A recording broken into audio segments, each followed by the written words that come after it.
इन्हीं ध्रुव जी के पवित्र वंश में आगे चल के महाराज अंग हुए, जो बड़े ही धर्मात्मा थे, पर दुर्भाग्य से इनका बेटा हुआ बैन, घोर नास्तिक। जब बैन राजा बना तो इसने अपने राज्य में डिंडिम घोष कर दिया, मेरा राज्य धर्मनिरपेक्ष होगा। आपकी धर्मनिरपेक्षता की परिभाषा क्या होगी? बोले न यष्टव्यम न दातव्यम न होतव्यम दुजा क्वचित इति न्यवारयत धर्मम बैरी घोषेण सर्वशः। मेरे राज्य में कोई पूजा पाठ नहीं कर सकता, कोई हवन देवार्चन नहीं कर सकता, क्योंकि ईश्वर कोई नहीं होता। ईश्वर की कोरी कपोल कल्पना है, भगवान नाम की कोई चीज नहीं है। महात्माओं को क्रोध आ गया, सत्याग्रह किया। संतों ने मिलकर के राजा को समझाने का प्रयास किया तो संतों से उल्टा सीधा बोलने लगा। को यज्ञ पुरुषो नाम यत्र वो भक्ति रीदर्शी। कौन है वो यज्ञ पुरुष भगवान जिसमें तुम इतनी श्रद्धा भक्ति दिखाते हो? आज तक किसी ने ईश्वर को देखा है? जो दिखाई नहीं पड़ता उसको मानते हो, पूजते हो, और राजा ही ईश्वर होता है जो तुम्हारे सामने बैठा है। ये सारे देवी देवता राजा के ही शरीर में निवास करते हैं। देहे भवन्ति नृपते सर्वदेव मयो नृप। इसलिए राजा के अलावा कोई भगवान नहीं होता। महात्माओं को क्रोध आ गया, इतना जोड़ की क्रोध में हुंकार ध्वनि करी कि धड़ाम धरती पर नीचे गिरा और गिरते ही गोविंद आए नमो नमः। ये भारतवर्ष है, यहाँ दो सत्ता चलती हैं, दो गद्दी, एक राजगद्दी, दूसरी व्यास गद्दी।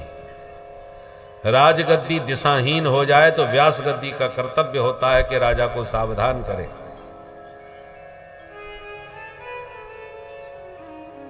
राजगद्दी पर यदि दशरथ जी बैठे हैं तो व्यास गद्दी पर बैठे वशिष्ठ जी उनका पूरा धर्मानुसार मार्गदर्शन कराते रहते हैं।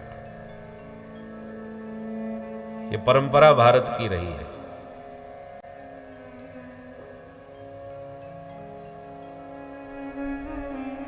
अब राजा को ही संतों ने परलोक पहुंचा दिया, तो अब राजा कौन बने?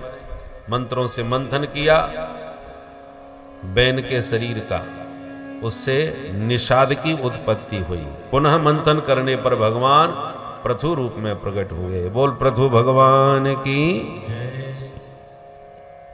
पृथु महाराज ने ही पृथ्वी से दिव्य तत्वों का दोहन करके जो बैन के राज्य में जो अराजकता फैल गई थी, अधार्मिकता हो गई थी, उसको पृथु महाराज ने बड़े बड़े यज्ञ करके पुनः धर्म की व्यवस्था सुव्यवस्थित करी। वर्णाश्रम धर्मानुसार सब व्यवस्था बनाई, पृथ्वी को समतल बनाया, सुंदर नगर ग्रामों का प्रबंधन किया। इसलिए ये धरा पृथु की पुत्री कहलाई और पृथ्वी के नाम से जानी गई। इन्हीं पृथु महाराज के वंश में महाराज प्राचीन बरही हुए, बहुत बड़े कर्मकांडी थे, परंतु यज्ञों में तो पशुओं की बलि चढ़ाते थे, हिंसात्मक यज्ञ किए। तो नारद जी ने एक दिन डांटा, मरे हुए पशुओं को दिखा करके कहा, ये सब तुम्हें इसलिए देख रहे हैं कि तुम मरो और तुमसे बदला लें, तुम्हारी गर्दन काटे। प्राचीन वही तो डर गए, पर शास्त्रों में तो विधान था कि बलिदान करना चाहिए, तो मैंने तो शास्त्र विधि से किया है। नारद जी बोले, शास्त्रों को समझने का प्रयास करो, कोई शास्त्र हिंसा की बात क्यों कर रहा है? वेद परोक्षवादी होते हैं। समझाया, समझ में बात आई। तब नारद जी ने पुरंजनोपाख्यान के द्वारा आत्म तत्व का उपदेश प्राचीन बरही को दिया। जीवात्मा परमात्मा दोनों मित्र हैं। जीवात्मा है पुरंजन और परमात्मा है अविज्ञात। पुरंजन कहता है, प्रभु मैं दुनिया घूमना चाहता हूं। भगवान बोले, घूमो पर हमें मत भूलना। पर हम सब पुरंजन जीव परमात्मा से बिछोड़ करके इस दुनियादारी के चक्कर में फंस जाते हैं, भगवान को भूल जाते हैं। तब परमात्मा ही एक ब्राह्मण का वेश बना करके आए और पुरंजन को भवाटवी से हाथ पकड़ के समझा बुझा के आत्मबोध करा के अपने घर ले गए। उसी प्रकार गुरु साक्षात परब्रह्म, वो परमात्मा संत सदगुरु के रूप में पधारते हैं और जीव को आत्मबोध करा करके इस भवाटवी से निकाल करके ले जाते हैं। इसलिए गुरु और गोविंद में कोई भेद नहीं मानना चाहिए। भगवान एकादश स्कंद में कहते हैं आचार्यम माम विजानीयात।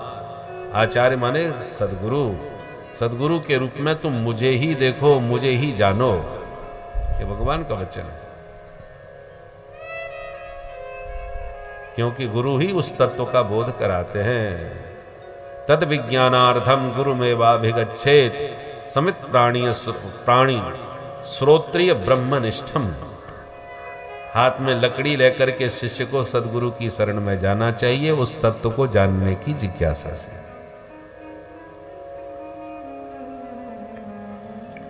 इन्हीं प्राचीन बरही के 10 पुत्र प्रचेतागण हुए, जिन्होंने नारद जी से पूछा भगवान को सबसे जल्दी प्रसन्न करने का तरीका क्या है। नारद जी कहते हैं 3 बातें जीवन में उतार लो, ठाकुर जी रीझ जाएंगे। कौन कौन?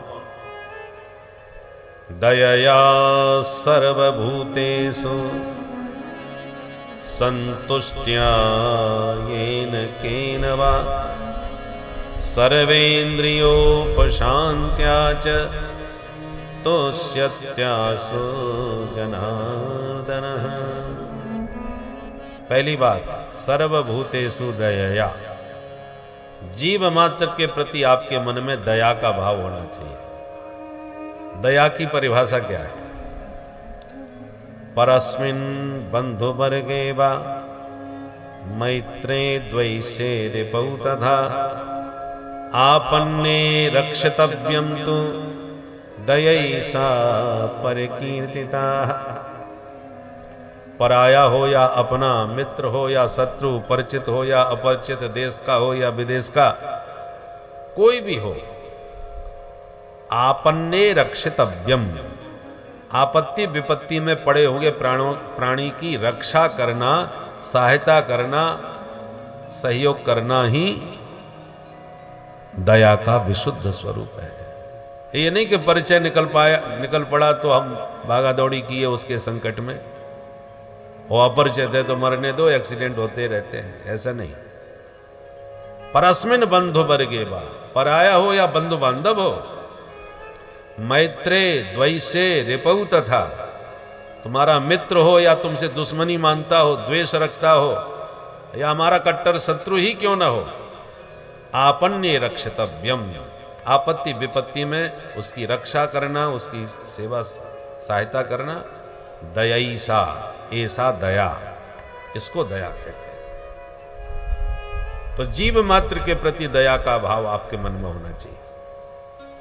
दूसरा सूत्र, संतुष्ट्या येन केन वा, जो दिया है प्रभु ने, जितना दिया है उसमें पूरी तरह संतुष्ट रहो, कि भगवान की बड़ी कृपा है भाई, क्योंकि कोई और छोर नहीं है।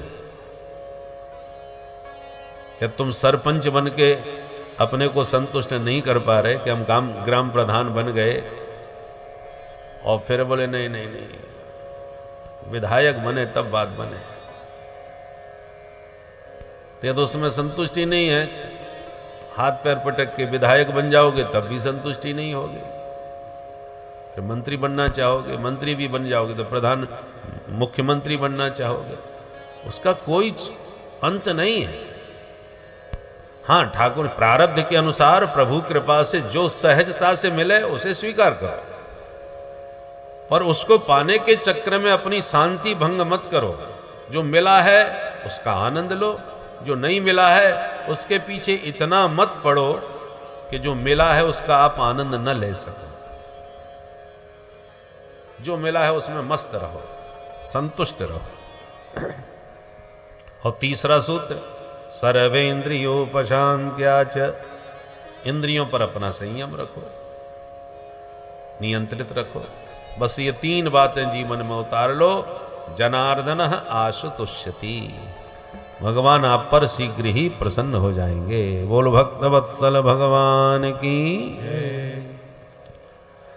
ये तो रही उत्तानपाद के वंश की चर्चा। अब मनु महाराज के दूसरे बेटा हैं प्रियव्रत। अब प्रियव्रत के बारे में बताते हैं कि इन्होंने व्रत लिया प्रियव्रत ने। कौन सा? बोले रात नहीं होनी चाहिए, रात होने से 12 घंटे अंधकार में यूं ही बर्बाद हो जाते हैं, मैं रात नहीं होने दूंगा। तो रथेन ज्योतिर्मयेन रजनीमपि दिनम करिष्यामि, मैं इस रजनी को दिन में बदल दूंगा। इन्होंने सूर्य के समान तेजोमय रथ का निर्माण करके पृथ्वी की 7 परिक्रमा लगाई, तो पृथ्वी में 7 दिन तक दिन ही रहा, रात नहीं हुई। ब्रह्मा जी घबरा गए, आकर के प्रियव्रत को समझाए, बेटा गड़बड़ न करो, रात हमने बनाई है लोगों को विश्राम देने के लिए। कोई भी प्रकृति की वस्तु व्यर्थ नहीं है, हर चीज का उपयोग है, बस उपयोग करना तुम्हें आना चाहिए। सब्जी में बिल्कुल नमक नहीं डालोगे तो सब्जी 2 कौड़ी की, बेकार, और नमक ज्यादा डाल दोगे तो भी 2 कौड़ी की। हर वस्तु की जहां जितनी आवश्यकता उस ढंग से उसका प्रयोग करो, हर चीज उपयोगी है। उपयोग करना यदि आता है तो जहर भी उपयोगी होता है, और नहीं आता तो अमृत भी विष का काम करता है। दुरुपयोग करने वाले अमृत का भी उपयोग सही नहीं कर पाते, उपयोग करने वाले वैद्य विष का भी सदुपयोग कर लेते हैं। बात समझ में आई? तो इनके द्वारा 7 द्वीप बन गए और 7 सागर बन गए। जम्बू द्वीप, प्लक्ष द्वीप, कुशद द्वीप, क्रौंच द्वीप, पुष्कर द्वीप, ऐसे ये 7 द्वीप है। पहला है जम्बू द्वीप, जिसके हम वासी हैं। जम्बू द्वीप के राजा बने प्रियव्रत के बड़े बेटा आग्नेन्द्र। आग्नेन्द्र के 9 बेटा हो गए, तो उन्होंने जम्बू द्वीप के 9 खंड कर दिए। इलाव्रत खंड, केतुमाल खंड, हरिवर्ष खंड, किमपुरुष खंड, भद्रासु खंड, अजनाब खंड, ऐसे 9 खंड हो गए। अब हम जिस खंड में बैठे हैं इसका नाम है अजनाब खंड। इसके राजा बने महाराज नाभि, नाभि। और नाभि के घर में साक्षात भगवान ऋषभ देव जी का प्राकट्य हुआ। बोले ऋषभ भगवान की। ये 24 अवतारों में भगवान ऋषभ है। ऋषभ देव जी ने इंद्र की बेटी जयंती से विवाह किया और 100 बच्चों को जन्म दिया। ऋषभ देव जी के 100 पुत्रों में सबसे बड़े बेटे का नाम था भरत, जो इतना प्रतापी तेजस्वी हुआ कि इस भरत के नाम से इस अजनाब खंड को फिर भारतवर्ष के नाम से जाना गया। सुखदेव जी कहते हैं आशी देनेदम वर्षम भारतम इति व्यपदिशंति। इस अजनाब खंड को भरत के नाम से भारतवर्ष जाना गया। ऋषभ देव जी तो बच्चों को उपदेश दे करके परमहंस बन गए, नग्न होकर के घूमने लगे जंगलों में।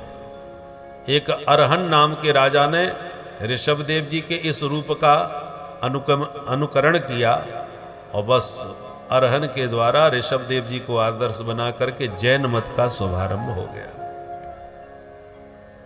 जो दिगंबर बन के घूमते हैं जैनी मुनि, उनके प्रथम तीर्थंकर कौन है? ऋषभ देव जी महाराज। भरत जी के 5 पुत्र हो गए। बड़े को सत्ता सौंप करके भरत जी भी भजन करने चले गए गंडकी नदी में। गंडकी नदी के किनारे पुलहाश्रम था, वहां जाकर के भजन करने लगे भरत। एक बार संध्या करके सूर्यार्घ्य दे रहे थे गंडकी नदी में स्नान करके, वहीं पर एक गर्भवती मृगी पानी पीने पहुंची। मृगी ने पानी पिया और शेर ने पीछे से दहाड़ मारी। मृगी घबराई और उसने पानी में ही छलांग मारी, और इतने वेग से छलांग मारी कि उसका प्रसव पीड़ा हुई और उसका बच्चा पानी में ही पैदा हो गया, नदी में। और प्रसव पीड़ा में छटपटाती हुई मृगी समाप्त हो गई, पानी में डूब गई। और उसका बच्चा जिंदा था, जो अभी अभी पैदा हुआ है, वो फुदक रहा था। 4 पैर वाले जो पशु होते हैं उनको पैदा होते ही तैरना आता है। तो फुदकते हुए उस बच्चे को देखा तो भरत जी को दया आ गई, मारी छलांग और बच्चे को उठा लाए, पानी से बाहर निकाल लाए। बच्चे की सेवा करी, बच्चा स्वस्थ हो गया। उसका प्रारब्ध। बोलो राधे राधे। राधे राधे। भगवान ये कहावत है ना, जाको राखे साईं।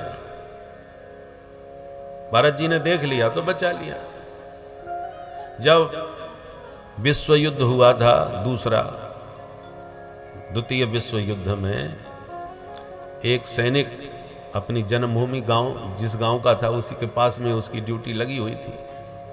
बमबारी भयंकर हो रही थी, तो उसको लगा चल के एक बार गांव में मिले आऊं, देखे आऊं घर की हालत क्या है। तो आया, गांव में आया तो महाराज इतनी बमबारी हो चुकी थी कि पूरा गांव खत्म। तो वो भागा अपने घर की तरफ, घर का हाल क्या है, गांव में कोई बचा नहीं है। तो देखा उसने कि ट्रक में लाशें भर करके लोग ले जा रहे हैं, गांव को साफ किया जा रहा है और ट्रकों में गांव के जो मर गए थे उनको लाद करके ले जा रहे थे। उसने देखा जो ट्रक में लाशें जा रही थी, तो अपनी पत्नी को वो नए जूते खरीद के लाया था। तो ट्रक में जो लाशें जा रही थीं उसमें उसको अपनी पत्नी का वो जूता, जो पैर उसका बाहर लटका हुआ था, वो दिखाई पड़ गया। उसने तुरंत ट्रक रुकवाया और अपनी पत्नी का शरीर लाशों के बीच में से निकाला, बाहर निकाला और देखा तो उसकी सांस चल रही थी, जिंदा थी। तुरंत उसे लेकर के वो हॉस्पिटल गया, इलाज करवाया और ठीक हो गई। वो स्त्री उसकी पत्नी, उसने पहचान ली तो लाभ, उसको स्वास्थ्य लाभ मिल गया, ठीक हो गई। ठीक हो गई तो कुछ दिनों के बाद जब विश्व युद्ध शांत हो गया तो उसने फिर उसके एक बच्चा हुआ, मरती हुई उसने पत्नी को बचा लिया। प्रारब्ध की प्रबलता देखिए, उसके जो बच्चा हुआ वही बच्चा आज वर्तमान में रूस का, रसिया का राष्ट्रपति कौन, पुतिन जी, पुतिन है ना, वही बालक है जो मरते मरते अपनी पत्नी से को बचा करके उसने जो बच्चे को जन्म दिया। तो कहाँ तो वो मरने वाली थी और कहाँ उसका वो बच्चा आज सशक्त राष्ट्रपति बन करके रूस पर राज्य कर रहा है। इसको कहते हैं प्रारब्ध की प्रबलता।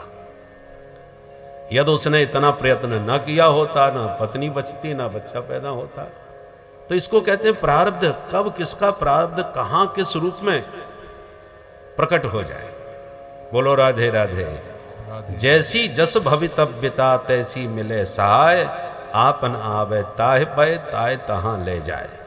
ये तो वर्तमान का दृष्टांत है और ऐसे हजारों दृष्टांत हैं। तो मृग का बच्चा जो फुदक रहा था पानी में, भरत जी उसे उठा लाए और बच्चा स्वस्थ। परंतु उस बच्चे से इतना प्रेम हो गया भरत जी को कि जिस भरत जी ने अपनी पत्नी और बच्चे त्याग दिए, सम्राट का पद भी त्याग दिया भजन करने के लिए, वो भरत उस मृग के बच्चे में फिर इतने आसक्त हो गए कि उसके बिना रहा न जाए। आए थे हरि भजन को ओटन लगे कपास। अपनी पत्नी और पुत्र का मोह तो त्याग दिया और मृग के बच्चे के मोह में इतने फंस गए कि जब मृत्यु का क्षण आया तो उसी मृग के बच्चे को याद करते करते प्राण त्याग दिए। बच्चा जब तक छोटा था तब तक रहा उनके साथ, जब बड़ा हो गया तो भाग गया जंगल में, और जब भाग गया तो उसके प्रेम में पागल होकर के जंगलों में उसे ढूंढते फिरे और उसी की याद में प्राण त्याग दिए। अंत्य या मति सागति, मृग को याद करके मरे तो अगले जन्म में ये भी मृग बन के पैदा हुए। इसलिए आसक्ति बहुत खतरनाक होती है। ये आसक्ति कभी भी आ सकती, इसके आने का कोई समय नहीं होता। आजकल लोग कुत्तों में बहुत आसक्त होने लगे हैं। बोलो राधे राधे। राधे राधे। इसलिए जीव पर दया करना तो अच्छी बात है, पर आसक्ति करना ठीक नहीं है। भरत जी मृग तो बन गए, परंतु पिछले जन्म की सारी बातें याद रही उन्हें भजन के प्रभाव से। भजन बेकार थोड़ी जाता है। हमारे पूरी पीठाधीश्वर जी महाराज कहते हैं, शंकराचार्य जी, कि आप कितने भी बड़े विद्वान बन जाओ, वैयाकरण बन जाओ, वेदाचार्य बन जाओ, न्यायाचार्य बन जाओ, पर अगले जन्म में वो विद्या तुम्हारे काम आएगी इसकी कोई गारंटी नहीं है। फिर दोबारा ही पढ़ना पड़ेगा, भूल भाल जाओगे। पर अध्यात्म के पथ की विशेषता है कि आपने खूब भजन किया, ईश्वर की आराधना करी, तो आप जिस स्थिति में अपने शरीर का परित्याग करोगे, अगले जन्म में आपकी आध्यात्मिक प्रगति वहीं से प्रारंभ होगी, वो बेकार नहीं जाता।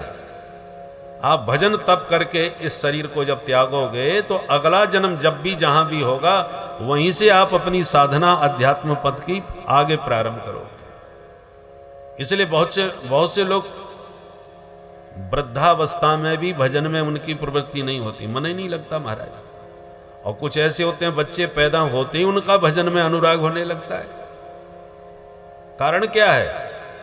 जिसके पिछले संस्कार बहुत प्रबल रहे होंगे, खूब भजन करके उसने शरीर त्यागा है, तो भले ही उद्धार नहीं हो पाया उसका, पर अगले जन्म में उसका संस्कार प्रबल होगा और वहीं से उसकी आध्यात्मिक यात्रा प्रारंभ हो जाएगी, प्रारंभ से ही।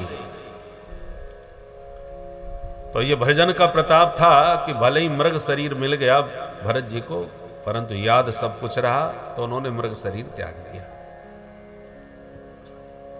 तीसरा जन्म इनका एक ब्राह्मण कुल में हो गया। पूर्व जन्म की सारी बातें याद रहीं, तो इन्होंने ठान ली अब हम किसी के चक्कर में नहीं पड़ेंगे। बचपन से ही पागलों जैसा व्यवहार करने लगे, तो पिताजी ने पागल समझ के नाम रख दिया जड़ भरत। भरत जी खुश हो गए, दुनियादारी से दूर। माता पिता समय पा करके पधार गए, तो भाइयों ने पागल समझ के इनका झोपड़ी खेतों में बना दी, वहीं पड़े रहते थे अपने आनंद में।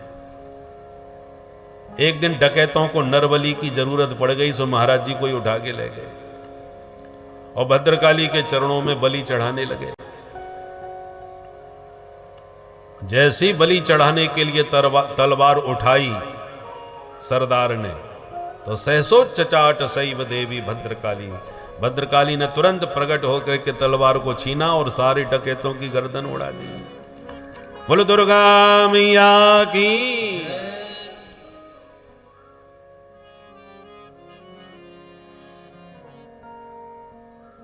कोई भी शक्ति ब्रह्म ज्ञानी की बलि कैसे ले सकती है? डकैत मारे गए और भरत जी वहां से उठ के चल दिए। एक दिन ऐसी मस्ती में घूम रहे थे कि सामने से राजा रघुगण पालकी में बैठ के आ रहे थे। उनका एक कहार बीमार हो गया, तो जो और बाकी के कहार थे उन्होंने राजा से निवेदन किया, अब हमारा एक साथी बीमार पड़ गया, क्या करें? राजा ने कहा इस बीमार को हटाओ, किसी और को पकड़ के लगा लो। राजा की पालकी में लगने से मना कौन कर सकता है? सामने से जड़ भरत जी दिखाई पड़ गए। बोले हे बाबा इधर आ जाओ, लग जाओ पालकी में। तो बिना किसी विरोध के जड़ भरत जी ने पालकी अपने कंधे पर ले ली। अब और कहार तो नीचे अपने द्रुत गति से चलते हैं, उनकी चाल एक सी, और जड़ भरत जी नीचे देख के चल रहे हैं, कोई चींटा चींटी न मर जाए। चलते चलते जड़ भरत जी को पैर के नीचे एक चींटा दिखाई पड़ गया। उसे बचाने के लिए बाबा ने छलांग मार दी। जो छलांग मारी तो पालकी डगमगाई, राजा की खोपड़ी चट। राजा का तो मूड खराब हो गया। हे बोढ़ारा साध्वति क्रमित विषम मोहियते यानम। डांटते हुए राजा ने कहा मूर्खो, तुम्हें पालकी चलाना नहीं आता है, कैसे चला रहे हो? तो और कहार जो थे उन्होंने शिकायत करी, महाराज अयम अधुनैप नियुक्तोपि न द्रुतम ब्रजति। हमने अभी अभी लगाया इसे, देखो महाराज आपके सामने, ये बहुत गड़बड़ कर रहा है, मर मर के चलता है और एकदम उछल पड़ता है। तो राजा ने नीचे देखा और डांट व्यंग वचन किए पहले, ओहो देखो श्रीमान जी कितने पतले दुबले हैं, और सबसे पहले के पालकी यही तो ढो रहे हैं, बेचारे को बहुत कष्ट हो रहा होगा। इधर जड़ भरत जी को फिर कोई चींटा दिखाई पड़ गया तो फिर मार दी छलांग। अब राजा का माथा ज्यादा गर्म हो गया। प्रमत्तस्य करोमि चिकित्साम दंडपाणि रिव। हे मत वाले, ज्यादा नौटंकी कर रहा है, वो दंड दूंगा कि जिंदगी भर याद रखेगा।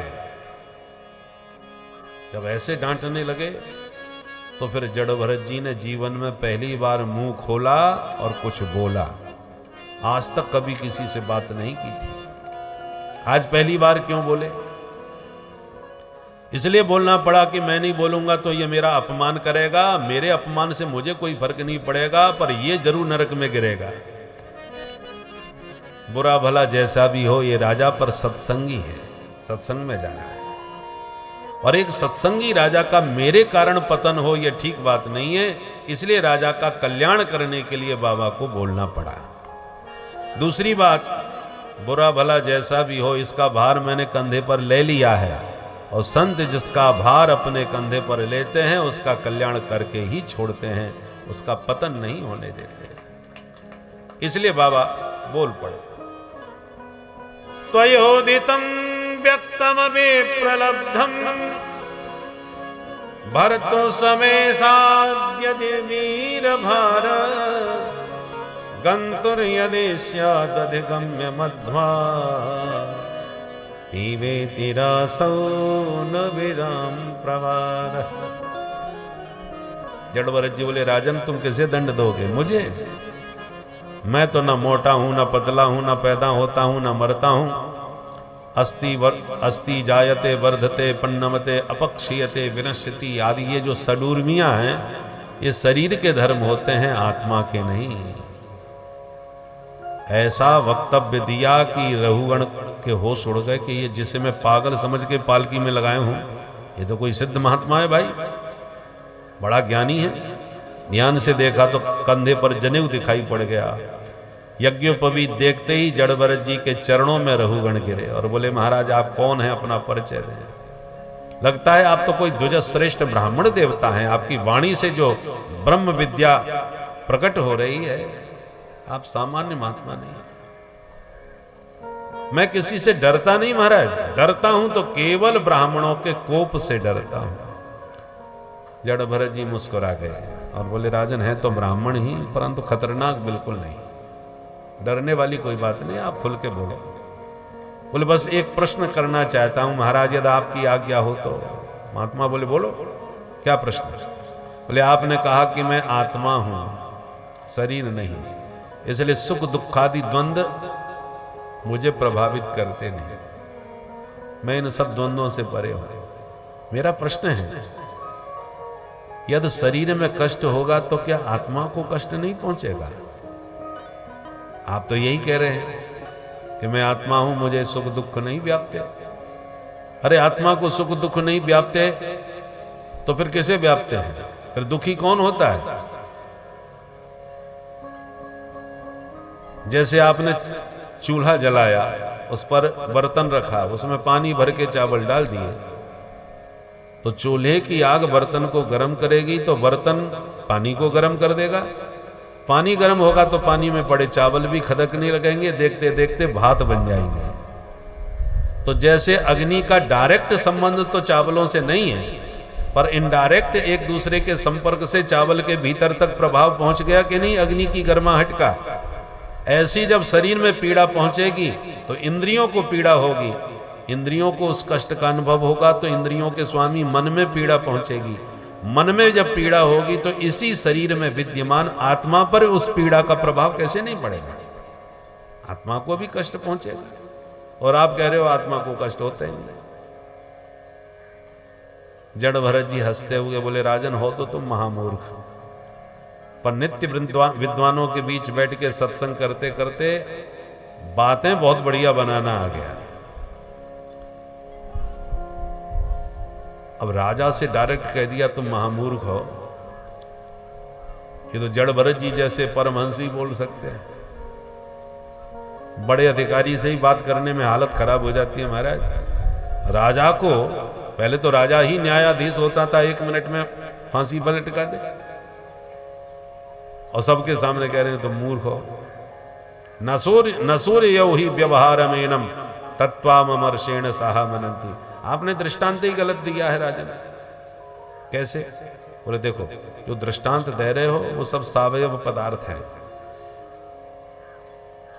चावल है, पानी है, बटलोही, बर्तन, अग्नि, ये सब सावयव हैं कि नहीं? सावयव माने जो देखने में आवे, छूने में आवे, वो वस्तु सावयव है, और जो ना दिखाई पड़े ना छू सके वो निरवयव है। तो दृष्टांत सावयव पदार्थों का दिया, चावल पानी आदि का, और दृष्टांत घटा किस पर रहे हो? निरवयव आत्मा के साथ। आत्मा को ना तुम देख सकते हो ना छू सकते हो, वो निरवयव तत्व है, इसलिए तुम्हारा दृष्टांत ही असंगत है। देखो राजन, हमारे सारे द्वंद्वों का, सुख दुख आदि का जो मूल कारण है वो मन है। मन की अनुकूलता में हम सुखी, प्रतिकूलता में हम दुखी होते हैं।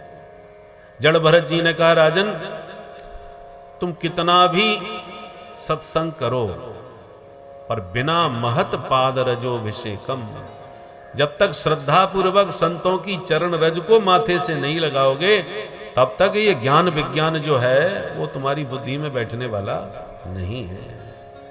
ऐसा बढ़िया उपदेश दिया भवाटवी के द्वारा कि रघुगण का कल्याण ही हो गया। बोल भक्त वत्सल भगवान की जय। उसके बाद सुखदेव जी ने फिर परीक्षित को भूगोल खगोल का रहस्य बतलाया कि 7 द्वीप हैं, 7 समुद्र हैं, और 7 लोक नीचे हैं, 7 लोक ऊपर हैं। नीचे के लोक हैं अतल, वितल, सुतल, तलातल, महातल, रसातल और पाताल। ऊपर हैं भू, भुव, स्व, मह, जन, तप और सत्य। नीचे से ऊपर तक 50 करोड़ योजन विस्तार का पूरा एक ब्रह्मांड होता है।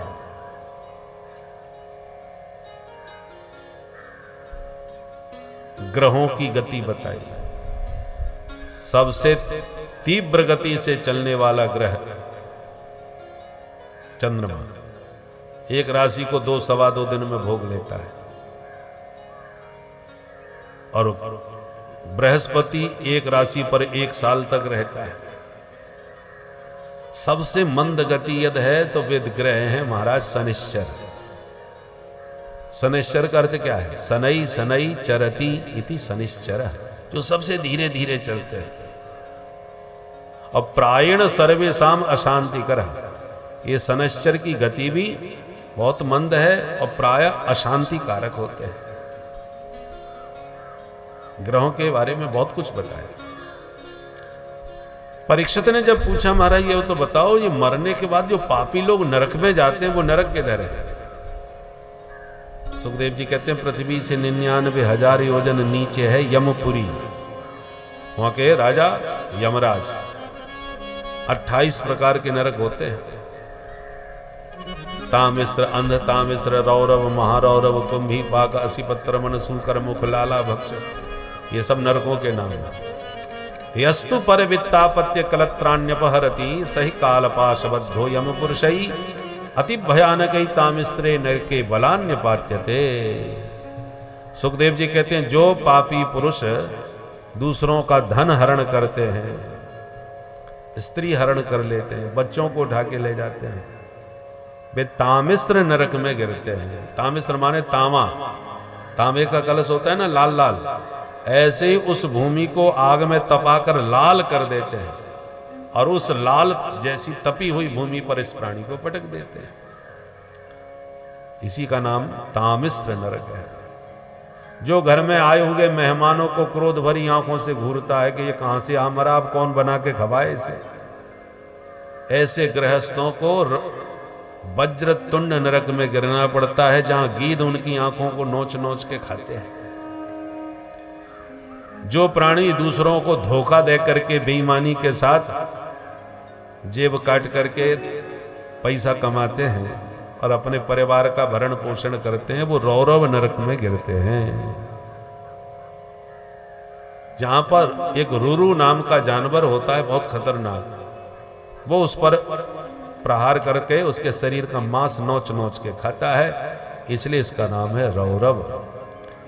जो जीव जंतुओं को मार करके उनका मांस पका के खाते हैं वो कुंभी पाक नरक में गिरते हैं, जहां पर तेल की खौलती हुई आग में उस कढ़ाई में पकौड़ी की तरह इन प्राणियों को छोंक दिया जाता है। मरने के बाद व्यक्ति को यातना देह प्राप्त होता है, यातना शरीर। उस यातना शरीर की विशेषता है कि दर्द तो इसी शरीर की तरह होगा, परंतु आप मरना भी चाहोगे तो मर नहीं सकते। वो शरीर कष्ट भोगने के लिए ही मिलता है। स्वर्ग में जो देवता जाते हैं, पुण्यात्मा जाते हैं, उनको दिव्य स्वर्ग का शरीर मिलता है, देव शरीर मिलता है, जहां पर वो दिव्य सुखों को भोग सके। इस शरीर से आप बहुत दिव्य भोग नहीं भोग सकते। बहुत एक से एक जबरदस्त व्यंजन आपके सामने रख रहे हैं, स्वादिष्ट व्यंजन, साहब खाइए। बहुत से लोग कहेंगे महाराज हमको तो डायबिटीज है, हम खा ही नहीं सकते। तो वो भोग किस मतलब का कि भोग ही नहीं पा रहे। एक से एक सुंदरी अप्सराएं हैं। भोज्यम च भोजनम शक्ति रति शक्ति वरांगना विभवो दान शक्तिश्च नाल्पस्य तपसप फलम। तो इस शरीर से न, जब तुम दिव्य भोग भोग ही नहीं सकते तो यह शरीर बेकार। इसलिए स्वर्ग में पुण्यात्माओं को दिव्य देह मिलता है, जिससे वो स्वर्ग के दिव्य सुख भोग सकें। तो पुण्यात्माओं को देव शरीर और पापात्माओं को यातना शरीर मिलता है नरक में। और नरकों की जो यातनाओं का भयंकर वर्णन किया एक अध्याय में, तो परीक्षित तो डर गए, कांप गए, हाथ जोड़ के बोले महाराज नरक बहुत खतरनाक है, इनसे बचने का कोई उपाय हो तो बताओ। सुखदेव जी बोले उपाय है। क्या उपाय है? बोले नरकों को धोबी घाट समझो। कपड़े पहनोगे तो गंदे जरूर होंगे, गंदे होंगे तो सफाई करनी पड़ेगी। अब दो तरीके हैं, साबुन लेके अपने हाथ से साफ कर दो, और फुर्सत नहीं है तो धोबी घाट पर भेज दो। धोबी जी कपड़े की धुलाई तो करते हैं, पर कपड़े की धुनाई भी खूब करते हैं। वो कपड़े पर दया नहीं करते, उठा उठा के पसीटते हैं। पर आप अपने कपड़े को धोगे तो जरा प्यार से धुल जाएगा। उसी प्रकार शरीर भी वस्त्र है।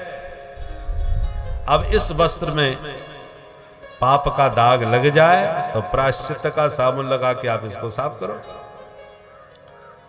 हर व्यक्ति जानता है कि क्या पाप है क्या पुण्य है। अब आपने जानबूझ के पाप किया है तो हर पाप का प्रायश्चित है, उसका पश्चाताप करो, प्रायश्चित करो। नहीं करोगे तो फिर यमराज बैठे हैं धोबी घाट बना करके अच्छी तरह आपकी धुलाई करेंगे। परीक्षित ने कहा तो कोई ऐसा साबुन बता दो कि घर में ही हम सारे कपड़े साफ कर लें अपने, क्यों धोबी घाट में वस्त्रों की दुर्गति करवाएं। है कोई साबुन? बोले बिल्कुल है। तो बताइए उस साबुन का नाम। सुखदेव जी कहते हैं नोट कीजिए। केचित केवलया भक्त्या वासुदेव परायण अघम दुर्वंतिका निहार भास्कर निहार भास्कर। देखो परीक्षित, अंधकार को दूर करने के लिए कोई दिया जलाता है, कोई बल्ब जलाता है, पर पूरी अंधकार पूरी तरह से तो सूर्य के प्रकाश से ही जाता है। उसी प्रकार पापों के बहुत प्रायश्चित हैं। चांद्रायण व्रत करो, कृच्छ्रायण व्रत करो, बहुत व्रत है। व्रत उपवासों से प्रायश्चित होता है, और सबसे बड़ा प्रायश्चित है भगवन नाम संकीर्तन।